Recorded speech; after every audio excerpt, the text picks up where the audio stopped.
16번째 이야기. 영양공주의 속임수. 다음날 위국공경 대승상 양소유는 난양공주와 함께 영양공주의 방에 모여 조용히 술을 마시면서 담소를 나누고 있었다. 그때 영양공주가 낮은 목소리로 시녀에게 말했다.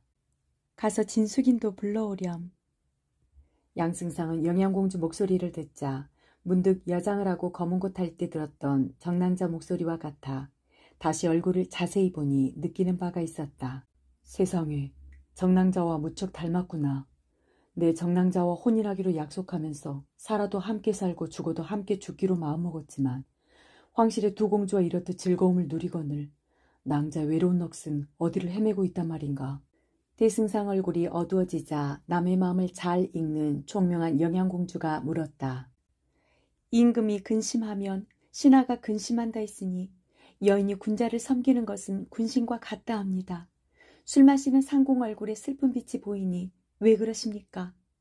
대승상이 달리 말하기가 어려워 바른 대로 대답했다.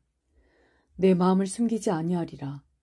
예전에 내가 정낭자와 정혼했을 때 그 낭자를 한번 보았는데 지금 영양공주와 용모와 목소리가 비슷해서 옛일을 생각하고 있었소. 영양공주가 이 말을 듣고 잠시 얼굴을 붉히더니 자리를 피해 밖으로 나갔다. 양승상이 시녀를 시켜 영양공주를 불렀으나 시녀 또한 오지 않았다. 그러자 난양공주가 말했다. 영양공주는 황태호 마마의 극진한 사랑을 받는 딸이라 성품이 교만하여 상공이 정낭자와 비교하시니 화가 난 것 같습니다. 양승상이 숙인 진채봉을 보내어 사죄의 말을 전했다. 그러나 돌아온 진숙이는 아무 말이 없었다. 진숙인, 영양공주가 뭐라 했소? 대승상, 영양공주의 노여움이 커서 차마 그대로 전할 수가 없었나이다. 대승상이 재촉하자 진숙이는 마지못해 말했다. 영양공주가 이르기를 정낭자가 비록 곱지만 한낱 미천한 여인이거늘 황태우 마마께서 사랑하는 딸인 공주와 어찌 비교할 수 있느냐고 했나이다. 또한 혼사가 어긋남을 원망해 병을 얻어 젊은 나이에 죽었으나 대승상께서 박명한 여인의 목소리와 용모를 알고 있으니 낭자가 혼인도 하기 전에 대승상께 얼굴을 보여주고 더불어 말을 해 아마도 정숙한 여인이 아니었나 보다고 했나이다. 그리고 앞으로 문박 출입을 하지 않고 죽을 때까지 혼자 지내신다고 하고 난양공주는 성품이 유순하니 앞으로 난양공주와 백년해로 하시라고 했나이다. 진숙인 말을 들은 양승상이 진노해서 말했다. 황실딸이 이렇게 위세를 부리니 부마 자리의 어려움을 이제 알겠소. 내가 정낭자와 서러 본 것은 다 이유가 있거늘 죽은 정낭자에게 화가 미치니 마음이 아프오. 그러자 난양공주가 다소곳이 말했다. 제가 가서 영양공주의 마음을 달래보겠습니다. 그렇게 자리를 떠난 난양공주는 해가 지도록 돌아오지 않았다. 날이 저물자 시녀가 와서 난양공주 말을 전했다.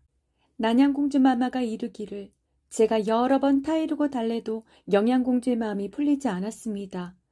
저는 처음부터 언니와 함께 살고 같이 죽기로 맹세한 몸으로 만일 언니가 구중궁궐에서 홀로 늙는다면 저 또한 언니와 함께 그렇게 늙고자 합니다. 그라오니 대승상께서는 진숙인과 함께 편히 지내시길 바랍니다라고 했습니다. 이 말을 듣고 양승상은 기분이 몹시 상했지만 내색하지 않고 빈방의 기가 무료해서 진숙인과 함께 지내기로 했다. 금양로에 향을 피운 진숙이는 침상에 비단 이불을 깔고 양승상의 잠자리를 준비했다. 그리고 나서 대승상에게 말했다. 두 공주마마께서 각자의 방으로 돌아가셨는데 제가 어찌 대승상을 모실 수 있겠나이까. 진숙인마저 인사를 하고 나가자 양승상은 쓸쓸한 기분이 들었다. 여인들이 저희끼리 담합해 나를 곤혹스럽게 따돌리고 있구나. 정사도 때 화원에 살 때는 낮에는 정십삼과 어울려 향기로운 술을 마시고 저녁이면 가춘혼과 즐겁게 이야기를 나누며 시를 짓고 날마다 즐거운 나날이었다. 그런데 부마로서 두 공주의 남편이 되니 이렇듯 마음이 편치 못하구나. 양승상이 불편한 마음을 달래려고 창문을 열자 호원의 달빛이 환하게 쏟아졌다. 밖으로 나가 후원을 거닐다가 영양공주의 방에 불빛이 환하게 켜져 있는 것을 보고 대승상은 자신도 모르게 발소리를 죽이고 가까이 다가갔다. 양승상이 귀를 세우고 들었다. 두 공주가 웃는 소리와 함께 유 던지는 소리가 났다. 이상하게 생각한 대승상이 창문으로 살며시 엿보자 두 공주와 함께 진숙인도 앉아 육가락을 던지고 있었다. 진숙인 옆에 한 여인이 앉아 있었는데 자세히 살펴보니 뜻밖에도 가춘은이었다. 가춘은이 어떻게 저 자리에 함께 있을까? 양승상은 가춘은을 보자 놀라웠지만 공주가 춘은의 소문을 듣고 궁으로 불러들인 것일지도 모른다는 생각이 들었다. 숙인 진채봉이 가춘은에게 말했다. 춘은, 윷놀이는 내기를 해야 재미있단다. 우리 무슨 내기를 할까? 그러자 가춘은이 말했다. 저는 내기에 걸 게 없지만 진숙이는 공주의 궁녀로 있었으니 받으신 선물이 많을 거예요. 그런데도 왜 저에게 내기를 하자고 하시나요? 호호호! 춘은이 이기며 옷과 장신구 등 무엇이든 원하는 것을 줄게. 하지만 내가 이기며 내 소원을 들어주겠니? 진숙인의 소원이 무엇입니까? 얼마 전에 두 공주마마가 하는 말을 들었는데 춘은이 선녀도 되고 귀신도 되어 대승상을 속였다고 하던데 내가 그 이유를 알지 못하니 자세한 이야기를 들려줄 수 있겠니? 그러자 영양공주에게 가춘은이 말했다. 아가씨는 평소에 저를 사랑한다 하시더니 이 이야기를 난양공주 마마께 하시고 진숙인까지 알고 있으니 궁 안에서 누가 이 일을 모르겠습니까? 그러자 이번에는 진숙인이 가춘은에게 타이르듯 말했다. 영양공주 마마를 어찌 아가씨라고 부르는 거지? 공주 마마는 위국공의 첫 번째 부인이신데 춘은이 아가씨라고 부르는 것은 잘못이야.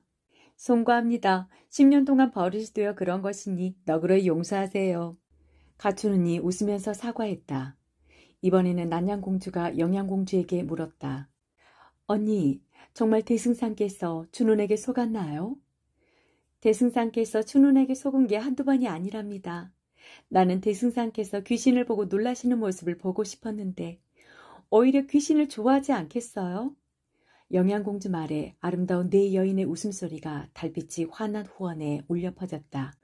이 모습을 지켜보던 양승상은 비로소 영양공주가 죽은 줄만 알았던 정낭자인 것을 알고 예정을 익히지 못해 창을 열고 들어가려다가 문득 생각을 달리했다. 나를 속이다니. 이번에는 내가 저 아름다운 여인들을 속여보리라. 양승상은 진숙인의 방으로 가 잠을 잤다. 그러다가 아침이 되어 진숙인이 들어오자 신음소리를 내면서 돌아누웠다. 대승상, 어디 아프시나이까? 진숙인이 걱정이 되어 묻자 양승상이 말했다. 내 밤이 새도록 정낭자의 귀신과 이야기를 나누었으니 내 몸과 마음이 어찌 편하겠소. 진숙인이 다시 물어도 돌아누워 아무 대답이 없자 시녀를 시켜 두 공주에게 전했다. 대승상께서 편찮아 누우셨으니 빨리 와보소서. 영양공주가 말했다. 어제까지 성했던 분이 하룻밤 사이에 무슨 병이 나겠습니까? 단지 우리를 부르려는 꾀병일 것입니다. 이윽고 진숙인이 와서 다급하게 말했다. 대승상께서 정신이 혼미해 저도 못 알아보고 헛소리를 그치지 않나이다. 그러니 어서 폐하께 말씀드려 태희를 불러오게 해야 할 것 같나이다. 이 사실을 알게 된 황태우가 공주들을 불러 나무랐다. 대승상이 병이 났는데도 가보지 않다니 이 무슨 예의 없는 짓이냐. 황태우의 명에 난양공주가 먼저 양승상에게 문병을 갔다. 대승상은 난양공주를 알아보지 못하는 척하다가 난양공주에게 말했다. 내 목숨이 다한 것 같소. 이제 서로 영원히 이별하려 하나니 영양공주는 어디 있소? 대승상께서 병이 없으신데 어찌 그런 말을 하십니까? 내 어젯밤 비몽사몽간에 정낭자가 나타나 나에게 약속을 저버렸다고 꾸짖으며 진주를 한 움큼 주기에 받아먹었소. 이게 흉한 징조라오. 눈을 감으면 정낭자가 내 몸을 짓누르고 눈을 뜨면 정낭자가 내 앞에 있으니 내가 어찌 살겠소. 양승상은 헛소리를 하며 혼자라는 신용을 했다. 난양공주가 민망하게 여겨 영양공주를 불러 말했다. 대승상의 병은 의심해서 생긴 것이니 언니가 아니면 고칠 수가 없을 것 같아요. 그러자 양승상이 두 공주에게 말했다. 내가 폐하의 은혜를 입어 두 공주와 100년 해로하기를 바랐더니 누가 나를 데려가려고 재촉하니 더 이상 머물지 못할 것 같소. 그러자 영양공주가 말했다. 대승상은 사내 대장부로서 어찌 그리 약한 말씀을 하십니까? 정낭자의 쇠잔한 넋이 있다 한들 건장한 장졸들이 궁궐을 호위하고 있으니 어찌 들어와 침범하겠습니까? 이번에는 난양공주가 참지 못하고 말했다. 옛사람이 술잔에 비친 활 그림자를 보고 뱀인지 알고 병을 얻었다고 하더니 대승상께서 그러하십니다. 정랑자의 귀신을 보았다고 하시니 만일 살아있는 정랑자를 보며 어쩌시겠습니까? 그러자 영양공주가 말했다. 대승상 눈에는 죽은 정랑자만 보이고 살아있는 정랑자는 보이지 않으십니까? 제가 바로 정랑자, 혼인하기로 약속한 정경패입니다. 그게 무슨 말이오? 정사도의 딸은 이미 죽은 지 오래이오. 영양공주가 정랑자라니 믿을 수 없소. 난양공주가 거들었다. 황태호 마마께서 정랑자를 양녀로 삼고 폐하께서 영양공주로 봉하셨답니다. 그러니 영양공주와 정랑자는 같은 사람입니다. 그러자 양승상이 말했다. 못 믿겠소. 다만 내가 정사도 댁에 머물 때 가춘은이라는 여인이 내 시중을 들었는데 추는 말이라면 내가 믿겠소. 양승상 말에 난양공주가 급히 가춘은을 불렀다. 저를 부르셨습니까? 여기 가춘은이 왔습니다.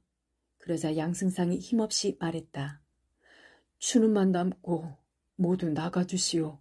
셋이 밖으로 나가자 양승상은 가춘은과 재회의 기쁨을 나누고 난 후 의관을 갖추고 나서 셋을 들어오라고 일렀다. 두 공주와 진숙인이 들어와서 보니 양승상이 위엄을 갖추고 의자에 앉아 있었다. 그 기상이 봄바람과 같고 정신이 가을 하늘처럼 맑아 보였다. 대승상께서는 괜찮으십니까? 난양공주가 걱정이 되어 물었다. 병이 없었소. 그런데 요사이 풍속이 그릇되어 부녀자들이 지아비 모심을 소홀히 해서 병이 생겼으나 지금은 이렇게 다 나았다오. 양승상이 대답하자 영양공주와 난양공주와 진숙인이 서로 미소를 나누었다. 대승상이 영양공주에게 말했다. 내가 정랑자를 잊지 못해 다음 생에 만나기를 바랐는데 오늘 이렇게 만나니 꿈만 같소. 그러자 영양공주가 말했다. 이 모든 것이 황태호 마마께서 내리신 성은이며 난양공주의 은혜 덕분입니다. 난양공주의 성덕은 옛사람이 따르지 못해 갚을 길이 없으니 다만 100년 해로하길 원할 뿐이요. 대승상 말을 듣고 난양공주가 말했다. 이 모든 것은 황태호 마마의 덕성에 전심이 감동하신 것인데 저에게 무슨 공이 있겠습니까? 그러자 위국공 겸 대승상 양소유가 호탕하게 웃고 나서 말했다. 내가 오직 놀라는 건 황태호 마마께서 그대들을 모두 한결같이 사랑하시는 마음과 폐하께서 그대들을 모두 한결같이 아끼시는 마음이라오. 그리고 무엇보다도 그대들의 우정에 감동할 뿐이요. 이 양소유는 정성을 다해 그대들과 아름다운 정을 함께 누리고자 하오. 17번째 이야기. 어머니 유씨 부인을 모시고. 혼인을 한 위국공 겸 대승상 양소유는 궁에서 평안하게 살고 있었지만 어머니 유씨 부인이 고향에서 홀로 계신 것을 생각하면 마음 한구석이 편치 않았다. 그래서 양승상은 천자에게 상소문을 올렸다.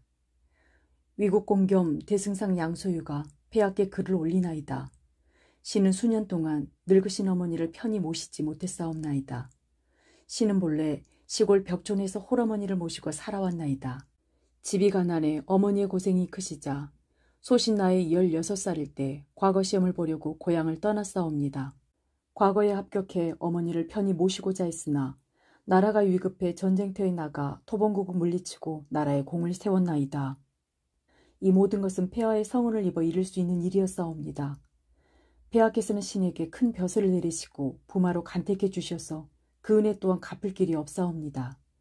신은 가장 높은 벼슬에 올랐으나 고향에 계신 늙은 어머니를 홀로 두고 자식된 도리를 다하지 못하고 있나이다. 폐하의 성운으로 고향에 가서 조상의 묘에 인사드리고 어머니를 모셔오고 싶은 마음은 간절하오니 부디 허락해 주시옵소서. 상소문을 읽은 천자는 양승상의 지극한 효성에 감복했다. 대승상은 어머니에 대한 효심이 참으로 깊도다. 천자는 황금과 비단을 내리고 양승상에게 고향집에 계신 어머니를 모셔오라고 일렀다. 이 사실을 안 황태우도 황금과 비단을 내리고 천자에게 양승상의 어머니가 머물 궁을 서둘러 완성하라고 독촉했다. 양승상은 두 공주와 진숙인과 가춘운과 작별을 하고 고향을 향해 길을 떠났다. 낙양성 천진교에 이르러 양승상은 객관에 들었다. 대승상은 그곳에서 개서멀과 적경홍을 만났다. 이 두 기생은 부윤의 기별을 받고 객관에 와서 기다리고 있었던 것이다. 오랜만에 만난 이들은 너무도 반가워 술을 나누며 이야기꽃을 피웠다. 그대들은 그동안 잘 지냈느냐? 양승상이 묻자 개서몰이 대답했다. 네, 낭구님. 벼슬이 높으시니 부윤을 비롯한 모든 이들이 저희를 잘 대해주십니다. 그런데 내가 이 길로 지나갈 줄 어찌 알았느냐? 낭구님께서는 위국공 겸 대승상에다가 부마 도위이십니다.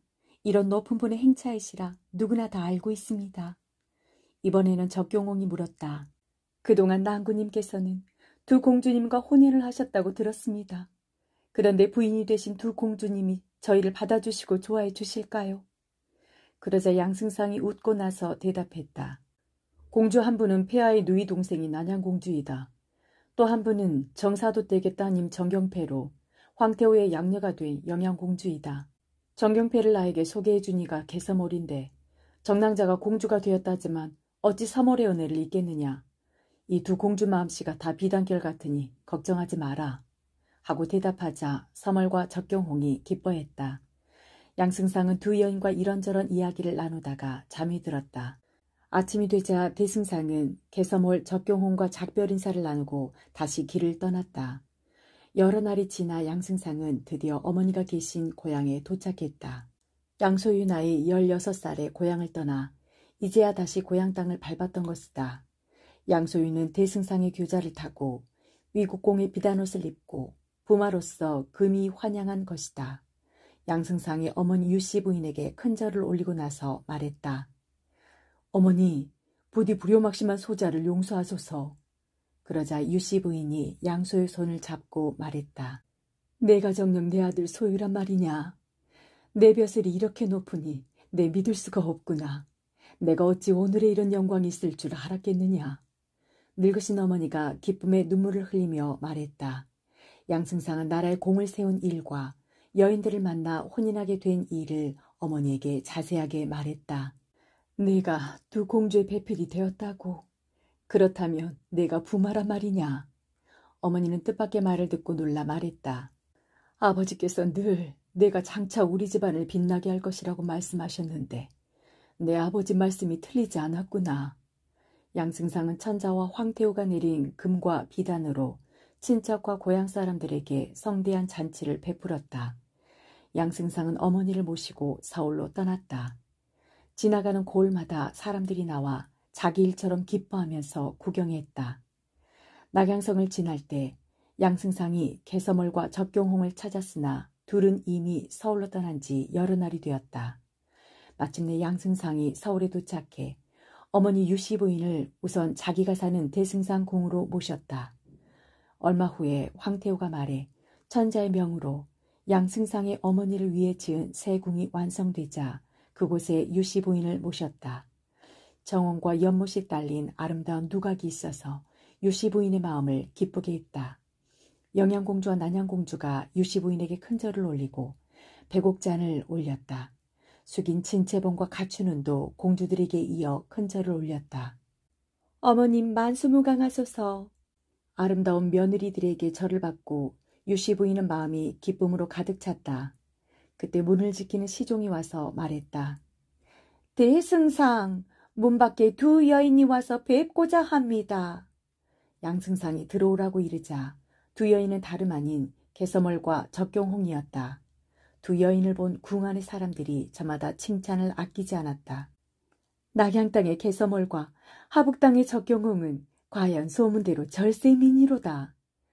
양승상의 풍류가 아니면 어찌 이 여인들의 마음을 움직이리요. 양승상은 두 여인에게 진인 재주를 보여달라고 부탁했다.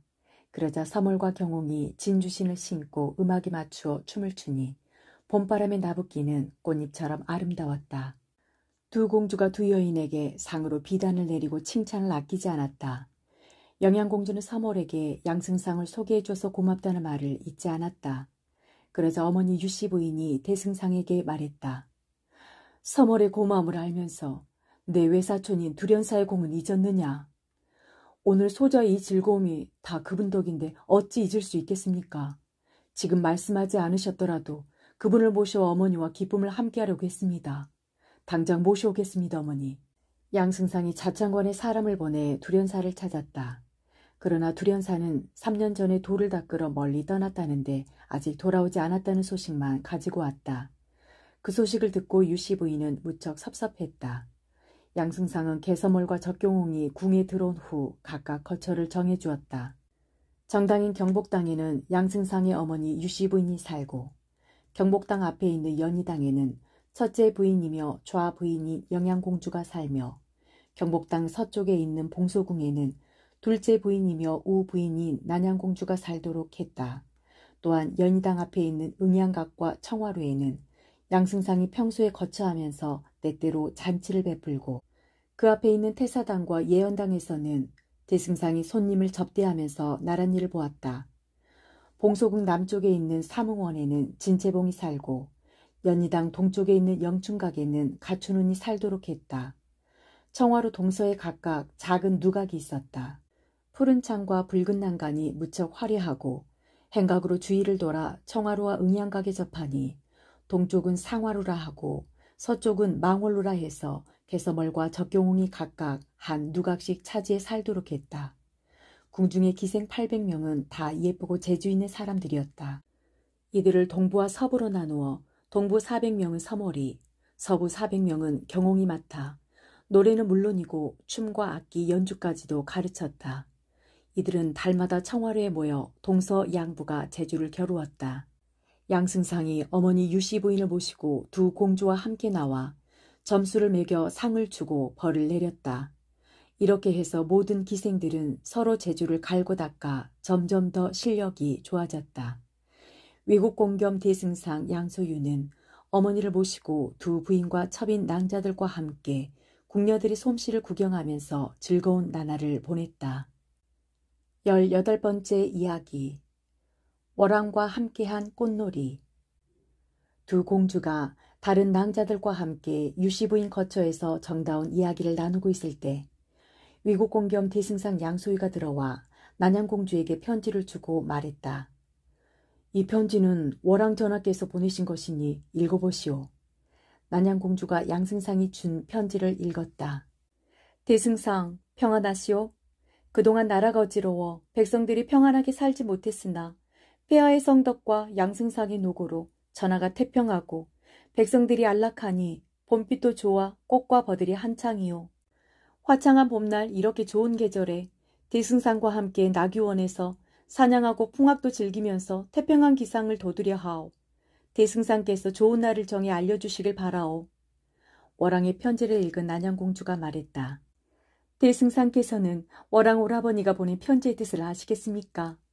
무슨 기쁜 뜻이 있겠소? 다만 꽃피고 버들 흩날리는 좋은 계절에 즐기자는 것이니 이는 한가한 귀공자가 늘 하는 일이지 않소. 대승상께서는 모르고 계시는군요. 월왕인 오라버니가 좋아하시는 것은 미색과 풍악이랍니다. 궁중에 절세가인이 한둘이 아닌데도 워낙 미색을 좋아해서 요즘은 강남의 명기 만옥연을 데리고 왔다고 들었습니다. 제가 비록 보지는 못했으나 옥연이 어찌나 아름답고 재주가 뛰어난지 월왕궁의 궁녀들 사이에 소문이 자자하다고 합니다. 아마도 월왕 오라버니가 대승상 밑에 미인이 많다는 것을 듣고 비교해 보려는 것 같습니다. 그러자 양승상이 웃고 말했다. 나는 월왕 전하께서 꽃놀이를 즐기자고 하신 줄만 알았는데 공주는 전하의 속마음까지 읽었구려. 이번에는 영양공주가 말했다. 비록 놀이지만 월왕궁에 져서는 안 될 것입니다. 영양공주가 개서멀과 적경홍에게 눈짓을 하면서 말을 이었다. 군사는 10년을 길러 하루아침에 쓴다고 했소. 서물과 경홍이 궁녀들을 가르치고 있으니 이 놀이에서 이기고 지는 것은 그대 둘에게 달려있소. 힘을 좀 써주오. 그러자 개서멀이 말했다.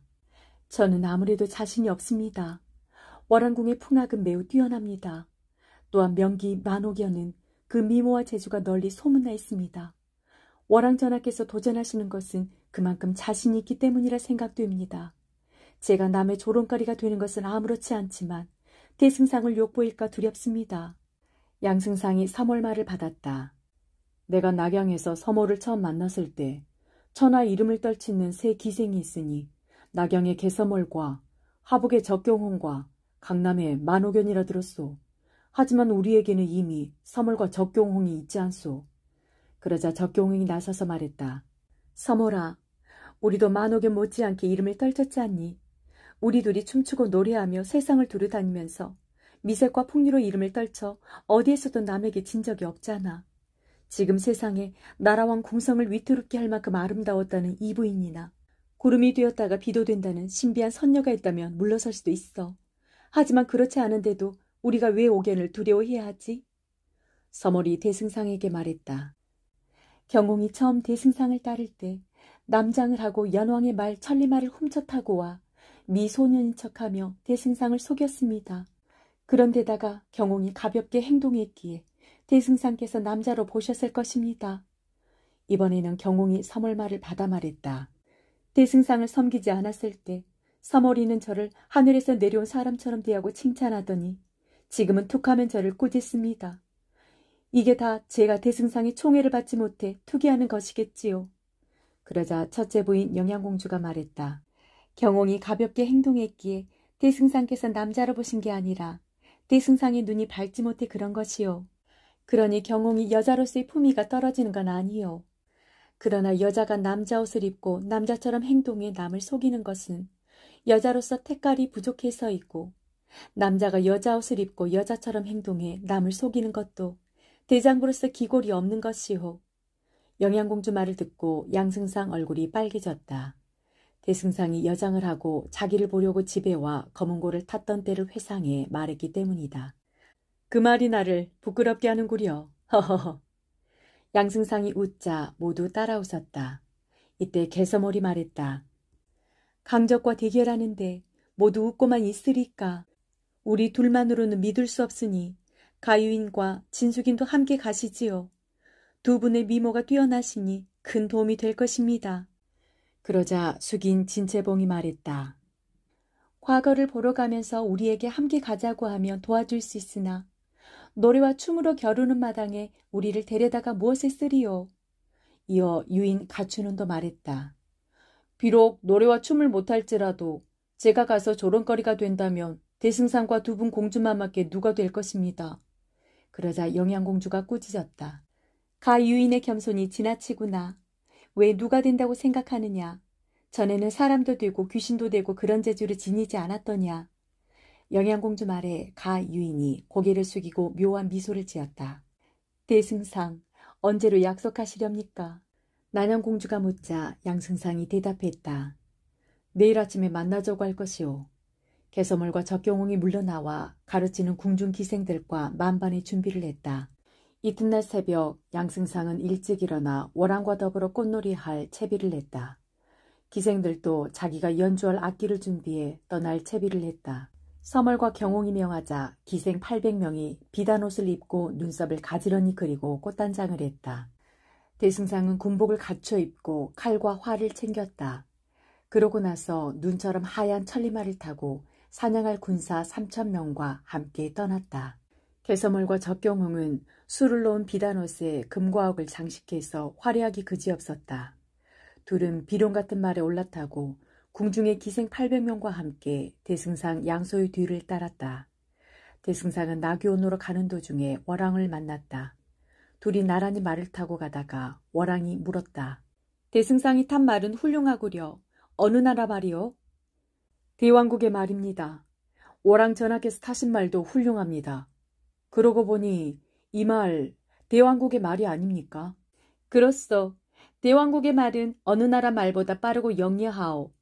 지난 가을에 천자를 모시고 상림원에서 사냥할 때 말 10,000마리가 바람처럼 달렸지만 이 말을 따라오지 못했소. 대승상의 말이 세상에 둘도 없는 말이라 자랑하지만 이 말에는 비할 바가 못 될 것이오. 전하, 전에 토봉국을 칠 때 사람도 오르기 힘든 가파른 산을 이 말은 단숨에 올랐답니다. 신이 오랑캐를 섬멸하고 공을 세운 것도 다 이 말 덕분이지요. 대승상, 그렇다면 누구의 말이 빨리 달리는지 경주를 해보는 게 어떻소? 오랑 말에 양승상이 흔쾌히 대답했다. 네 전하, 좋은 생각이십니다. 양승상과 월왕이 약속대로 경주를 하면서 빨리 말을 달리는데 군사들에게 쫓겨 숲으로 도망치는 커다란 사슴이 보였다. 월왕이 명하자 장수들이 활 시위를 당겨 활을 쏘았으나 아무도 사슴을 맞추지 못했다. 그러자 월왕이 내달리며 재빨리 활을 쏘아 사슴 옆구리를 맞추어 쓰러뜨리니 따르던 군사들이 천세를 불렀다. 양승상이 말했다. 전하의 활솜씨는 그 누구도 따르지 못할 것입니다. 어찌 그리 말할 수 있으리요. 대승상의 활솜씨 또한 뛰어나니 보고 싶소. 그때 마침 고니 한 쌍이 구름 사이로 날아갔다. 그것을 본 장수들이 말했다. 고니는 화살을 쏘아 맞추어 잡기 어려운 새이니 매를 날리겠습니다. 그러자 양승상이 급히 말렸다. 그런 다음 천자가 하사한 보조군과 금비전을 빼어 몸을 비키면서 겨냥해 화살 하나로 고니 한 쌍의 머리를 맞추어 말 앞에 떨어뜨렸다. 대승상의 신묘한 활솜씨는 따를 사람이 아무도 없을 것이요. 허허. 월왕과 대승상이 말채찍을 휘두르며 넓은 들판을 바람처럼 달렸다. 별이 흐르고 번개가 치는 듯해 순식간에 넓은 들을 지나 언덕에 올랐다.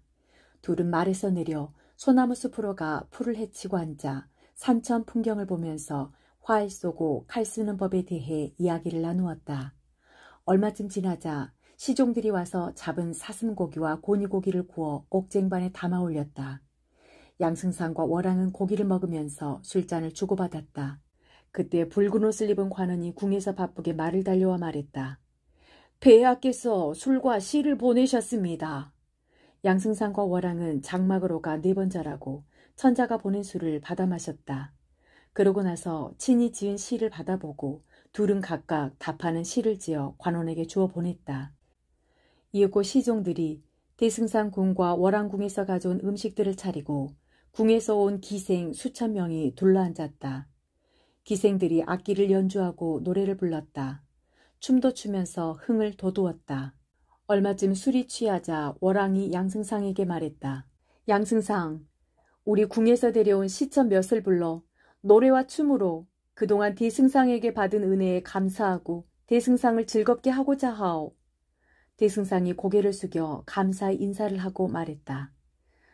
전하와 신은 천암과 매부 사이이지만 신이 어찌 전하의 총첩과 상대하겠습니까? 신 또한 시첩들을 데리고 왔으니 전하의 시첩들과 서로 가장 잘하는 재주를 겨루어 전하의 흥을 돕고자 합니다. 대승상, 그거 좋은 말씀이요. 양승상과 월왕의 명에 따라 대승상 궁에 개서멀과 적경홍이 나오고 월왕궁에 미인 4이 잇따라 나와 절을 올리자 양승상이 말했다. 옛날 현종 황제께서 아끼는 부운이라는 미인이 있었습니다. 이태백이 그 미인을 보고자 황제께 청했지만 겨우 목소리만 듣고 얼굴을 보지 못했나이다. 그런데 신은 천상 선인인 듯한 전하의 4 선녀를 보니 이태백보다 낫습니다. 전하, 미인들의 꽃다운 이름은 무엇이라 하나이까? 그러자 월왕이 말했다. 저 미인들을 소개하겠소. 금능의 두은선이요. 진류의 소채하요. 강남의 만호견이요. 장안의 호영령이요.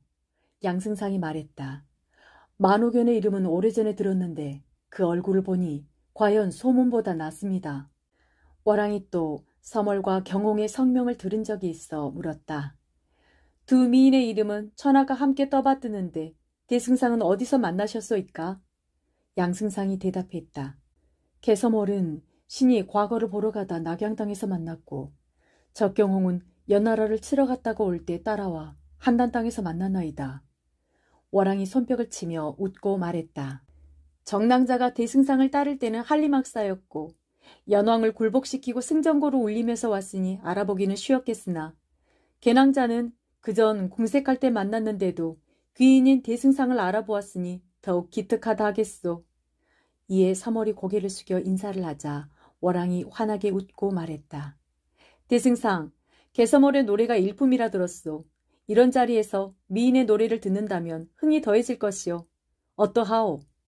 월왕이 묻자 양승상이 고개를 숙이고 대답했다. 전하, 처음 만나던 자리에서 개서멀은 신이 지은 시를 노래로 불렀나이다. 그래서 그때 초라한 선비였던 신의 삼장시를 빛내주었습니다.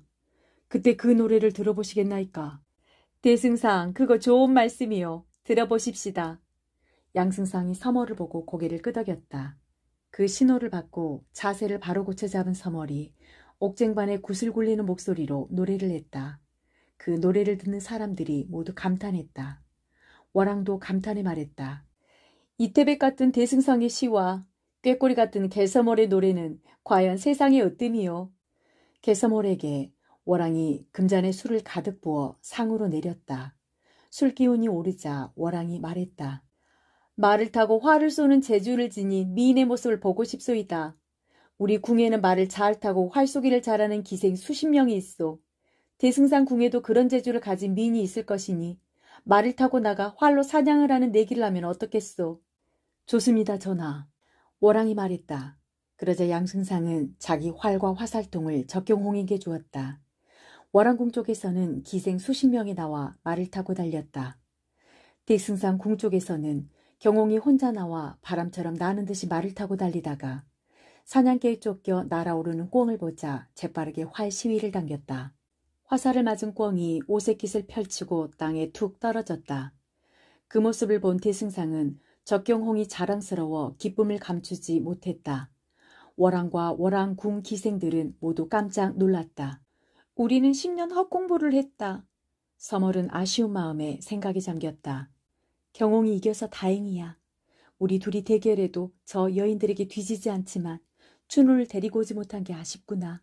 춘우니 비록 노래와 춤은 못하지만 시와 문장과 아름다움이 빼어나 저들이 따라오지 못할 텐데. 그때 두 미인이 꽃수레를 타고 꽃잎이 흩어진 풀밭을 따라 장막 가까이 왔다. 그러자 꽃수레를 막고 수문장이 물었다. 누군가? 수레를 끄는 하인이 대답했다. 양승상을 뵈러 왔습니다. 누군데 대승상을 뵈러 왔단 말인가? 수문장이 다시 물었다.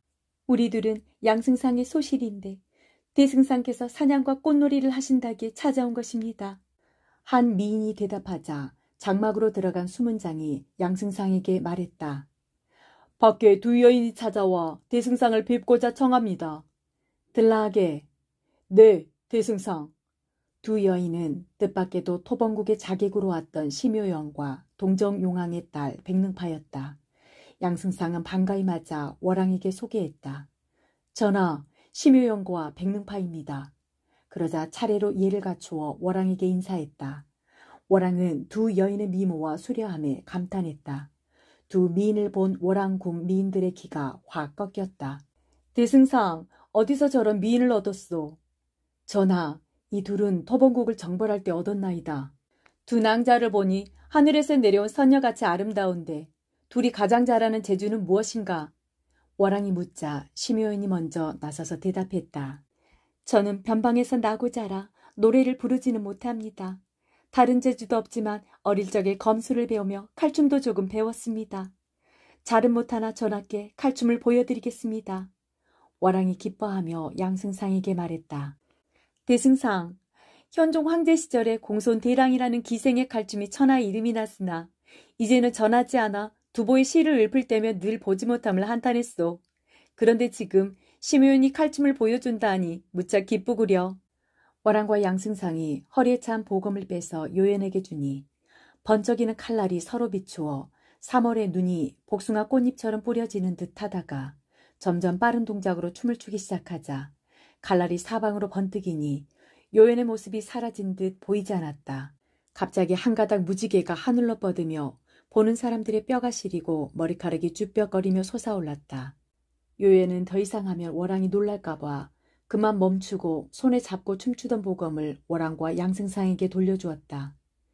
대승상, 인간의 칼춤이 어찌 저렇게 신비하단 말인가. 예로부터 도수를 하는 신선 중에 칼춤을 추는 누군가 있다고 들었는데 혹시 심효인이 그 신선 아니오? 월왕이 요연의 묘기에 감탄해서 물었다. 전하, 심효연은 무예를 좋아해서 검술도 익혔는데 칼춤은 어린 시절부터 익혔을 뿐이라 합니다. 양승상이 대답했다. 돌아가서 우리 궁에서 민첩하고 총명한 궁녀를 보낼 것이니 심효연은 거절하지 말고 잘 가르쳐 주구려. 네, 전하. 내리신 명 잘 받들겠습니다. 요연이 월왕에게 절을 올리며 공손하게 대답하고 물러났다. 월왕이 이번에는 백능파에게 물었다. 그대는 무슨 재주가 있는가? 저는 옛적 아황과 여영이 슬피 울던 소상강가에서 살아 어려서부터 비파를 배웠는데 잘 타지는 못하나 노래와 함께 전하께 들려드리겠습니다. 능파가 수레에서 가져온 4줄 비파를 타며 노래하자 그 소리가 맑고 청아해서 사람들의 심금을 울렸다. 마치 봄이 되어 꽃잎이 피어난 듯 하다가 어느새 가을이 되어 잎새가 지는 것 같았다. 아름다운 비파 선율과 어우러진 노래를 듣고 놀란 월왕이 물었다.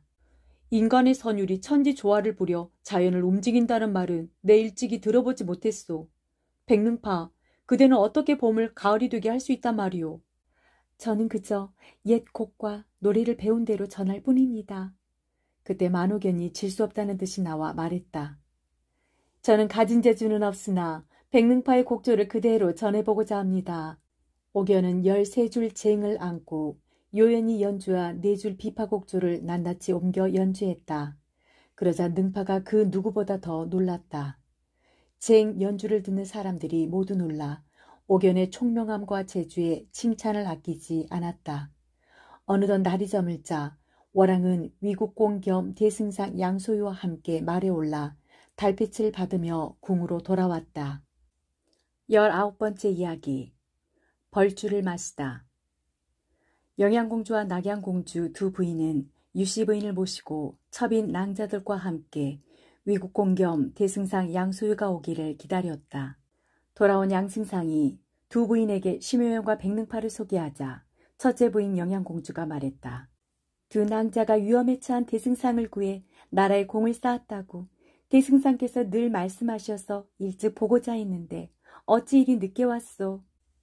저희는 변방의 촌사람이라 두 분 공주마마께서 저희를 받아들이시지 않을까 두려워 주저하다가 감히 오지 못했습니다. 그런데 소문에 두 분 공주마마께서는 덕으로 아랫사람을 맞으신다 듣고 찾아와 뵙고자 했습니다. 그런데 마침 승상께서 나교원에서 성대 사냥을 하며 꽃놀이를 하신다는 소식을 듣고 먼저가 뵙고 이제와 두 분 공주마마를 뵈니 저희는 영광입니다. 그때 둘째 부인 난양공주가 대승상을 보고 웃고 나서 말했다. 대승상, 우리 궁에 봄 기운이 가득하고 활짝 핀 꽃과 꽃내음이 가득한 것은 대승상의 풍채를 따르는 게 아니고 우리 자매의 공인 줄 아셔야 합니다. 영양공주가 꽃놀이에 대해 궁금해서 물었다. 꽃놀이의 승부는 어찌 되었는가? 그러자 경홍이 대답했다. 제가 화살 하나로 월왕궁 미인들의 길을 꺾으니 서머에게 물으시면 자세히 아실 것입니다. 그러자 서머리 말했다. 적경홍의 말타는 솜씨와 활 쏘는 솜씨는 무척 빼어나지만 월왕궁 미인들의 기가 꺾인 것은 새로운 저 두 낭자의 선녀 같은 아름다움과 재주 때문입니다. 춘추시대 가국의 대부가 아내를 얻었으나 3년 동안 웃지 않았는데 대부가 들이나가 꿩을 잡자 그제 아내가 웃었다 합니다. 그런데 경홍이 꿩을 쏘아 맞춘 것이 어찌 가 대부와 같겠습니까? 적경홍이 갈수록 자기 자랑이 더욱 심하니 이는 대승상께서 경홍을 교만하게 만들어 이렇게 된 것입니다. 서몰이 한 말을 들은 양승상이 웃고 나서 말했다. 개서몰이 재주가 많은 것은 오래전부터 알았지만 경술에도 조예가 깊은 줄은 미처 몰랐네 그려. 언제 춘추자전도 익혔는가? 한가한 때 인진원에 가서 배웠습니다. 이튿날 황태우가 월왕과 양승상을 같이 불렀다. 어제 월왕과 대승상의 승부는 어찌 되었소? 황태우가 묻자 호탕하게 웃고 난 월왕이 대답했다. 매부의 큰 복은 어느 누구도 따르지 못할 것입니다. 다만 이런 복이 누이에게도 복이 되는지 아니 되는지 대승상에게 물으십시오. 그러자 양승상이 말했다. 공주에게 복이 되는지 아니 되는지는 공주에게 물으소서. 태우가 두 공주에게 묻자 난양공주가 대답했다. 부부는 한 몸이라 했습니다. 대승상에게 복이 되면 우리 모두에게도 복이 됩니다. 월왕이 대답했다. 누이의 말이 듣기에 좋지만 진심이 아닙니다. 청컨대 대승상 양소희같이 방자하고 무례한 부마는 예전에도 없었으니 황태우 마마께서는 그 죄를 물으셔야 합니다. 그러자 태우가 크게 웃고 대답했다. 양 부마는 진실로 죄가 있으나 만일 법으로 다스리면 내 딸들이 근심할 것이니 월왕이 만든 법은 거둬야 하겠구려. 월왕이 말했다. 비록 그렇게 한다 하더라도 양소희를 문초하여 그 대답을 들어보는 게 좋을 듯합니다. 그러자 황태우가 대승상을 문초했다. 예로부터 부마가 첩을 두지 않는 것은 조정을 공경해서 그렇게 한 것이다. 대승상 양소유는 두 공주를 부인으로 삼고 두 공주는 용모와 제독도 하늘사람과 같다. 그런데 부마는 어찌 다른 미인들을 모아 첩으로 두었단 말인가. 이는 신하의 도리 어긋나니 숨기지 말고 말하라. 태호 말에 대승상이 사모를 벗고 대답했다.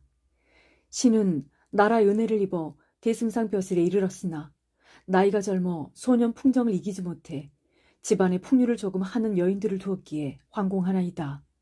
비록 법은 그러하나 사건이 명령 이전에 일어났다면 죄를 용서한다고 했나이다. 신이 비록 여러 여인을 두었으나 진숙이는 폐하께서 내려주셨고 개씨는 신이 서생 때 얻었습니다. 또한 가씨, 적씨, 백씨, 심씨 이넷은 신이 부마가 되기 전에 신을 따랐습니다. 그 후 함께 이들과 지내는 것은 다 공주가 권해서 따른 것이니 신이 마음대로 정한 것은 아니니이다. 황태호가 용서하라고 이르자 월왕이 말했다. 공주가 비록 권했다 하더라도 양소유의 도리는 어긋나는 것이니 다시 묻겠다. 그러자 대승상이 머리를 숙이고 말했다. 신의 죄는 1만 번 고쳐주고도 마땅하나 예로부터 죄 지은 자도 그 공을 의논하는 법도가 있나이다.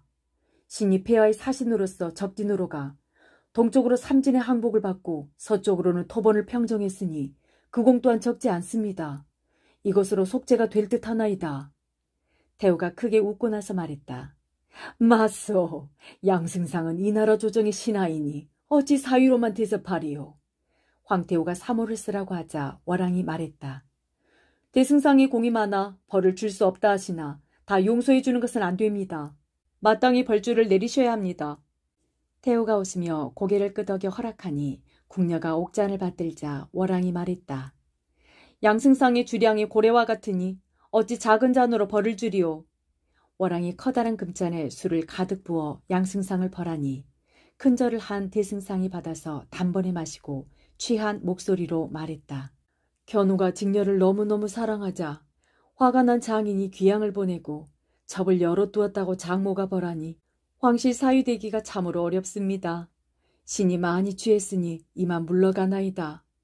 양승상이 절을 하고 일어났다 바로 엎어지자 태호가 웃고 나서 궁녀를 시켜 부축해 나가게 하고 두 공주에게 말했다. 양승상이 술에 취해 몸이 불편하니 너희는 함께 나가 대승상을 보살펴 차를 들이도록 하라. 양승상과 두 공주가 돌아오자 당상에서 불을 밝히고 기다리던 대승상의 어머니 유씨 부인이 물었다. 대승상이 오늘은 어찌하여 이렇게 취했는가? 양승상이 취한 눈으로 난영공주를 한동안 바라보다가 말했다. 난영공주 오라비인 월왕이 소자의 죄를 지어내 태우게 고자질했는데 마침 말씀을 잘 드려 커다란 잔에 벌주를 받아 마시는 것으로 끝났나이다. 소자가 만일 주량이 약했으면 죽었을지도 모릅니다.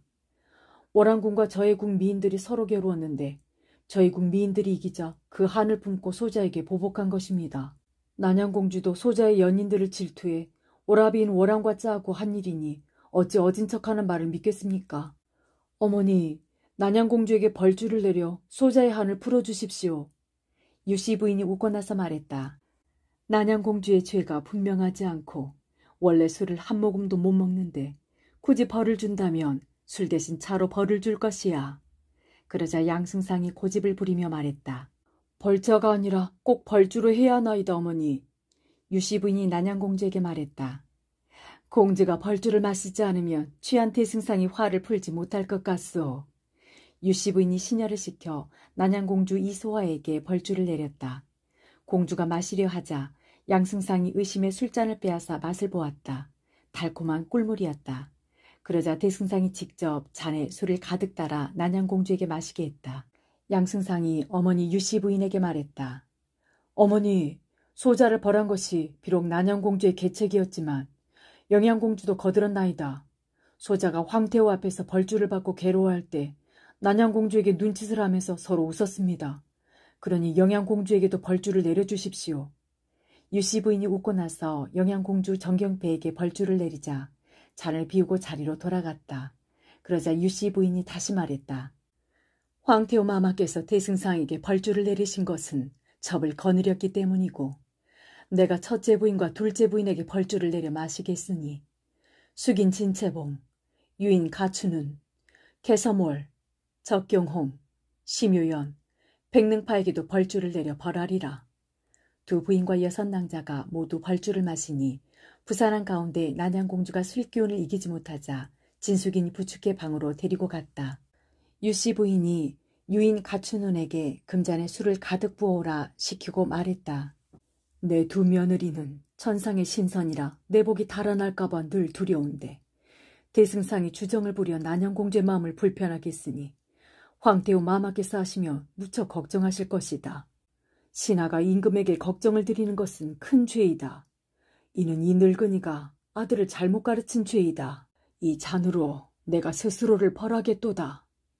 유씨 부인이 스스로 벌주를 한 잔 마시자 양승상이 무릎을 꿇고 말했다. 어머니께서 스스로를 벌하시니 아들의 죄가 크나이다. 대승상은 경홍에게 큰 술잔에 술을 따라오게 했다. 그런 다음 절을 하고 일어나 말했다. 소자 어머님의 가르침에 따르지 않았으니 벌주를 마시겠나이다. 벌주를 마신 양승상은 음양각으로 가려고 했다. 그러나 벌주를 다 마시고 취해 몸을 가누지 못하자 첫째 부인 영양공주가 유인 가춘운에게 부축해 모시라 일렀다. 저는 감히 가지 못하겠습니다. 개서물과 적경홍이 저를 꾸짖었으니 둘을 시켜 가라 하십시오. 서몰이 말했다. 가 유인이 제가 한 말 때문에 가지 못하겠다 하니 저는 더욱 불만스럽습니다. 경홍이 웃으면서 일어나 대승상을 모시고 가니 모두 흩어졌다. 심효연과 백능파 둘은 산수를 좋아해서 위국공 겸 대승상 양소유가 화원 가운데에 거처를 정해주었는데 맑은 물이 넓기가 호수 같았다. 그 가운데에 채색한 누각이 있으니 이름은 영하루라 하는데 능파가 살도록 했다. 호수의 북쪽에 가산이 있는데 많은 옥돌들이 울쑥불쑥하고 노송은 그늘이 그윽하고 대나무는 성긴 그림자를 들이고 있었다. 그 사이에 정자가 있으니 이름은 빙설각이라 하는데 요연히 살도록 했다. 두 부인과 낭자들이 화원에서 논일 때는 이 둘을 주인으로 삼았다. 하루는 두 부인이 상의한 후에 말했다. 옛적에는 자매가 한나라에 시집을 가는 일이 흔했소. 그 중에는 처도 있었고 첩도 있었소. 그런데 지금 우리 두 부인과 여섯 낭자는 비록 성은 각각 다르지만 한 낭군을 모시고 있소. 그러니 우리는 의자매라지만 친자매처럼 뜻을 맞추면서 사이좋게 지내는 것이 좋겠소.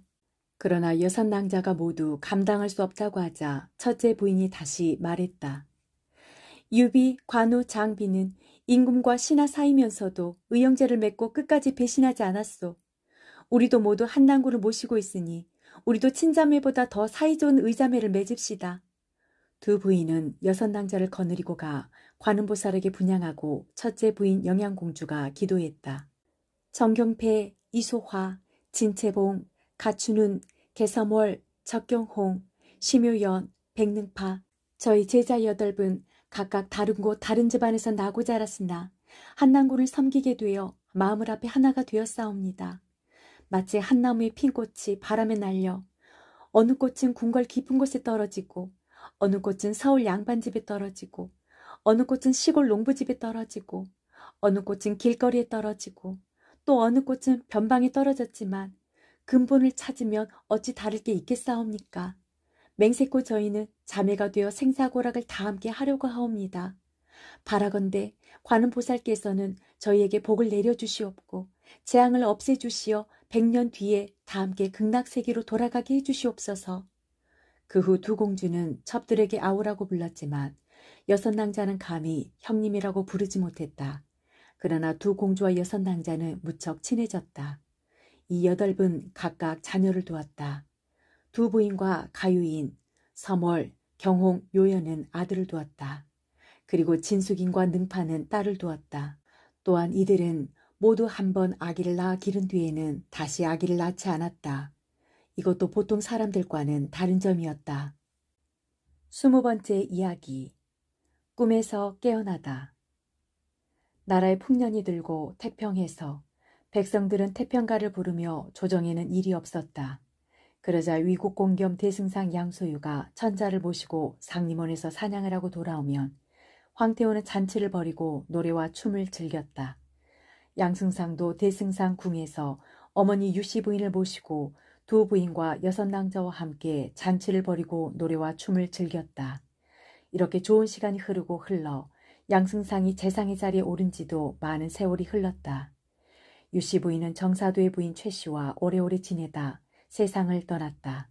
그때 유씨 부인은 나이가 100살이었다.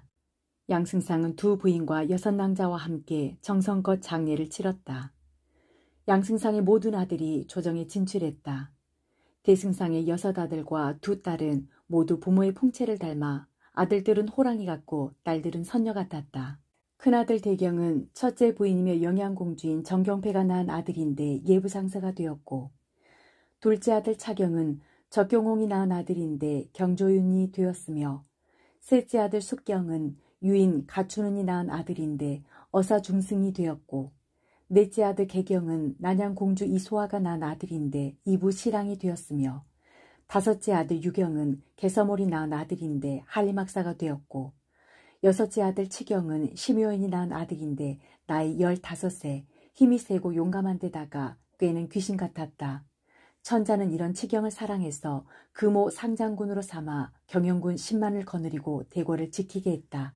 또한 큰딸 전다는 숙인 진채봉이 낳은 딸인데 월왕의 아들 낭야왕의 부인이 되었고, 작은 딸 영락은 동정용왕의 딸 백능파가 낳은 딸인데 황태자의 첩이 되었으며 후에 여관 첩여에 봉해졌다. 양승상은 천자와 신하들과 백성들과 함께 태평성대를 누렸다. 이에 대승상은 재상자리에 있은 지 오래되어 벼슬에서 물러나겠다고 천자에게 상소문을 올렸다. 이 상소문을 읽고 천자가 말했다. 경의 공적이 세상을 덮었고 덕과 은혜가 백성에게 가득하니 과인이 우러러보는 바예요. 옛날 주나라 문왕의 초청을 받아 그의 스승이 되었고 무왕을 도와 상나라 주왕을 멸망시켜 천하를 평정했으며 그 공으로 제나라 시조가 된 강태공과 소공은 나이가 100살이었지만 오히려 성왕과 강왕을 도왔소. 경은 아직 벼슬에서 물러날 나이가 아닌데다가 또한 위교에서 적을 물리칠 만큼 기상이 드높으니 상소에 청한 바를 허락하지 않겠노라. 양승상의 두 부인과 6낭자는 남학의 8선녀여서 원래부터 받은 기운이 신령했다. 대승상은 본래 불가의 높은 제자이며 남전산 도인에게 비방을 받아 나이가 들었어도 귀인의 용모로 젊으니 세상 사람들이 신선인가 의심했다. 대승상이 여러 번 상소를 올려 간절히 뜻을 전하자 천자가 말했다. 경의 뜻이 이러하니 찜이 어찌 그 뜻을 외면하겠소. 황태우께서 세상을 떠나셨는데 경마저 궁을 떠나면 국가의 대소사를 의논하기 어려우니 궁궐에서 남쪽으로 40리 떨어진 곳에 있는 취무궁에가 살면서 과인을 도와주길 바라오. 짐은 위국공 겸 대승상인 양수위에게 태사 벼슬을 내리노라. 그 후 양태사는 벼슬을 그만두고 가족을 거느리고 취미궁으로 옮겨갔다. 종남산 속에 있는 취미궁은 누각의 아름다운 빼어나 왕위의 시가 떠올랐다. 신선의 집이 이보다 나아 보이지 않는데 무슨 일로 퉁소를 불고 하늘로 향하리요. 8월 20일은 태사 양소의 생일이라 모든 자녀들이 모여 열흘 동안 성대한 잔치를 벌였다. 9월이 되자 국화꽃이 피고 수유열매가 붉으니 산에 올라 국화주를 마시며 시를 지어 구름 낀 바위 위에 새기고 검은고를 타 소나무 바람에 화답했다. 취미궁 서쪽의 높은 누대에 오르면 800리를 가린 것 없이 손금 보듯 볼 수 있었다. 양태사는 이곳에서 국화꽃을 머리에 꽂은 두 부인과 6낭자와 함께 향기로운 술을 마시며 옥퉁소를 불었다. 태사가 부는 퉁소 소리는 흐느끼는 듯 호소하는 듯 구슬퍼 8여인의 마음도 구슬프게 했다. 그러자 영양공주가 옥깃을 여미고 물었다. 태사께서는 높은 벼슬에도 올랐고 만인이 부러워할 만큼 부귀영화를 누리면서 아름다운 때를 만나 멋진 풍경을 감상하고 꽃향기 나는 술은 잔에 가득하고 사랑하는 여인들이 가까이 있는데 어찌 그토록 구슬픈 곡조를 부시는지요. 그러자 양태사가 옥둥소를 내려놓고 한숨을 내쉬고 말했다. 나는 본래 회남 땅에서 배옷 입고 살던 가난한 선비였는데 천자의 은혜를 입어 벼슬에 올랐소. 또한 두 부인과 6낭자와 나눈 아름다운 정은 100년이 하루같이 똑같으니 전생의 인연이 아니라면 어찌 이렇게까지 정답게 지낼 수 있겠소. 그러나 이런 부귀영화가 다 무슨 소용이겠소. 전생의 인연으로 모였다가 인연이 다해서 돌아가는 것이 인연의 이치잖소. 100년 후 높은 누대가 무너지고 연못이 메워지고 노래하고 춤추던 땅이 변해 거친 산과 시든 풀이 되었을 때 나무하는 아이와 소먹이는 아이들이 오르내리며 슬픈 노래를 주고받으면서 여기가 양태사와 아름다운 여인들이 함께 지냈던 집이라. 태사의 부귀와 풍류, 여덟 여인의 옷 같은 용모와 꽃다운 자태는 어디 있는가? 라고 탄식할 것이오.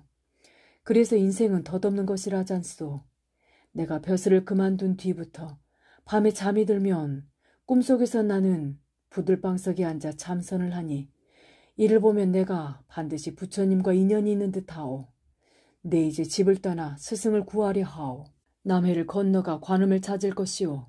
그리고 오대산에 올라가 문수보살을 만나 나지도 않고 죽지도 않는 도를 얻어 이 세상의 괴로움과 즐거움을 뛰어넘으려 하오. 내 그대들과 함께 반평생을 의족해 지냈는데 앞으로 헤어져 하기에 섭섭하고도 슬픈 마음이 저절로 둥소소리에 묻어나와 그렇게 되었소. 두 부인과 여섯 낭자가 모두 전생에 근본이 있고 또한 세속에 인연이 다 있는지라 이 말을 듣고 자연히 감동되어 말했다. 태사께서 이렇듯 맑고 깨끗한 마음을 갖고 계시니 저희 여덟 자매는 깊은 규중에서 향을 사르고 부처님께 기도드리며 태사께서 돌아오시기를 기다릴 것입니다. 이번에 가셔서 부디 밝은 스승님과 어진 벗을 만나 큰 도를 얻고 깨달으십시오. 그런 뒤에 돌아오셔서 저희도 바른 길로 이끌어 주십시오. 그러자 양태사가 기뻐하며 말했다. 우리 아홉의 뜻이 이처럼 하나 같으니 내 무슨 걱정을 하겠소. 내일 바로 떠날 것이니 내 오늘은 그대들과 함께 마음껏 취할 것이오. 그러자 대표로 영양공주가 말했다. 저희 모두가 각각 한 잔씩 올려 상공을 전송하겠습니다. 술잔에 술을 채우려는데 갑자기 돌길에서 지팡이 두드리는 소리가 나기에 이상하게 여겨 밖을리다 보니 노스님이었다. 노스님이 지팡이를 짚고 계단을 올라오면서 낸 소리였던 것이다. 산속에 사는 노스승이 태사께 문안 인사를 드립니다. 예를 갖추어 인사를 한 노스님은 눈썹이 길고 눈이 맑아 그 모습이 뛰어나 보였다. 그러자 양태사가 황망해서 물었다. 노스님은 누구시오? 그러자 노스님이 크게 웃고 나서 말했다. 태사께서는 오랜 친구를 기억하지 못하십니까? 평생 낯익은 소승을 몰라보시니 지체 높은 분이 잘 있는다는 말이 과연 맞소이다. 하하하. 양태사는 노스님의 모습을 자세히 보다가 문득 깨달아 두 부인과 여섯 낭자에게 소개했다. 내가 젊어서 토봉국을 토벌할 때 꿈속에서 동정용왕이 베푼 잔치에 갔다가 돌아오는 길에 남학이라고도 하는 형산에서 노스님 한 분을 만난 적이 있었다오. 이분이 바로 그 노스님이시라오. 그러자 노스님이 호탕하게 웃고 말했다. 허허허허. 태사께서는 꿈속에서 잠깐 본 일만 기억하시고 소승과 함께 살던 10년 세월은 잊으셨으니 누가 총명하다 하리오. 그러자 양태사가 화들짝 놀라 말했다. 스님, 제가 어려서는 고향집에서 어머님과 함께 살았고 16살의 과거 시험에 장원으로 급제한 뒤에는 연나라에 사신으로 가고 토봉국을 정벌하러 간 것을 빼고는 서울을 떠난 적이 없나이다. 그런데 제가 어찌 스님과 10년을 같이 살았다 하십니까? 그러자 노스님이 다시 크게 웃고 말했다. 허허허. 태사께서는 아직 봄꿈에서 깨지 못하셨군요. 양태사는 이상한 마음이 들어 노스님에게 물었다. 그렇다면 노스님께서는 제가 봄꿈에서 깨어나게 해주실 수 있나이까? 어렵지 않은 일이요. 노스님이 손에 들고 있던 지팡이로 돌 난간을 두어 번 두드렸다. 그러자 갑자기 흰 구름이 사방에서 일어나 주위를 감싸 아무것도 보이지 않았다. 정신이 아득해진 양태사는 마치 꿈을 꾸는 것만 같았다. 얼마 뒤에 정신을 가다듬은 태사가 소리쳤다. 노스님께서는 어찌 옳은 길로 인도하지 않으시고 도술로 저를 놀리시나이까? 대답을 듣기도 전에 흰 구름이 흩어지니 노스님은 간 곳이 없고 두 부인과 여섯 낭자도 보이지 않았다. 태사 양소유가 깜짝 놀라 주위를 살펴보니 지금까지 보이던 아름다운 누각과 정원 같은 모든 것이 사라지고 자기는 작은 암자의 부들방석에 앉아 있었다. 향로의 불은 이미 꺼져 있고 지는 달이 창에 비치고 있었다. 양태사는 문득 자기 몸을 살펴보았다. 손에는 108염주가 걸려있고 머리를 만져보니 스님처럼 까칠했다. 생각을 돌이켜보니 자신은 태사 양소유가 아닌 남학이라고 불리는 형산연화봉의 성진이라는 것을 비로소 깨닫게 되었다. 아, 그래. 내가 육관대사의 꾸중을 듣고 지옥으로 끌려갔다. 인간 세상에서 양소유로 다시 태어나 과거에 급제하고 벼슬길에 올라 나라에 공을 세우고 두 부인과 첩인 6낭자와 함께 부귀영화를 누리며 지냈건만 이 모든 게 하룻밤 꿈이라. 스승님께서 내 생각에 그릇됨을 알고 하룻밤 꿈을 꾸게 하신 것이야. 그렇게 해서 한림학사나 예부상서, 대장군, 병부상서, 정서대원수, 위국공겸 대승상, 부마도위, 태사벼슬을 하면서 내가 누린 인간 세상의 부귀영화나 남녀간의 사랑은 모두 허망한 것임을 깨닫게 해주신 거야. 이 모든 게 스승님의 깊은 뜻이었어.